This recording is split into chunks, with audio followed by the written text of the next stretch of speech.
कप्तान भारत के करीब 80 किलोमीटर तक के इलाके पर नजर रख सकता था। सबसे बड़ी परेशानी ये थी कि ये पोस्ट बिला फॉन्ड ला के इलाके में थी, जहां से पाकिस्तान भारत की अमर पोस्ट और सोनम पोस्ट दोनों पर निगरानी रख सकता था। इन दोनों पोस्टों पर भारतीय सैनिकों की जरूरत की हर चीज हेलीकॉप्टर से सप्लाई होती थी।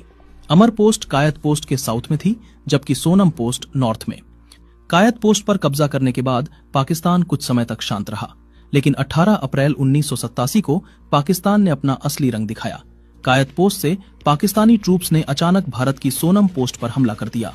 इस हमले में 2 भारतीय जवान शहीद हो गए, लेकिन बात यही नहीं रुकी। पाकिस्तान अब सोनम पोस्ट पर सैनिकों को जरूरत का सामान भी सप्लाई नहीं करने दे रहा था।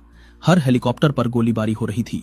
भारतीय सैनिकों तक बेसिक जरूरतों की चीजें पहुंचाना भी मुश्किल हो गया था। ये सब देखकर इंडियन आर्मी ने ठान लिया कि अब पाकिस्तान को किसी भी हालत में कायद पोस्ट से हटाना ही होगा। लेकिन यह आसान नहीं था। पाकिस्तानी ट्रूप्स कायद पोस्ट पर बैठकर 24 घंटे भारतीय सैनिकों की निगरानी कर रहे थे। पोस्ट करीब 22,000 फीट की ऊंचाई पर थी।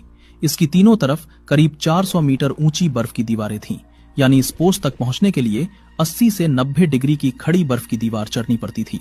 इस चढ़ाई के दौरान पाकिस्तान आराम से ऊपर से भारतीय सैनिकों पर हमला कर सकता था। दिन में बर्फ के तूफान, रात को विजिबिलिटी 0 और तापमान -40 डिग्री। ये मिशन लगभग सुसाइड मिशन था। लेकिन इंडियन आर्मी हाथ पर हाथ रखकर नहीं बैठ सकती थी। 29 मई 1987 कायद पोस्ट को कैप्चर करने के लिए भारत ने एक प्लान बनाया। सबसे पहले 8 Jammu and Kashmir light infantry की एक यूनिट को कायद पोस्ट तक पेट्रोलिंग के लिए भेजा गया। उनका काम था पोस्ट तक के इलाके को एनालाइज करना और ये पता लगाना कि पोस्ट पर कितने पाकिस्तानी ट्रूप्स हैं और उनके पास कौन से हथियार हैं। इस मिशन का नेतृत्व सेकंड लेफ्टिनेंट राजीव पांडे कर रहे थे।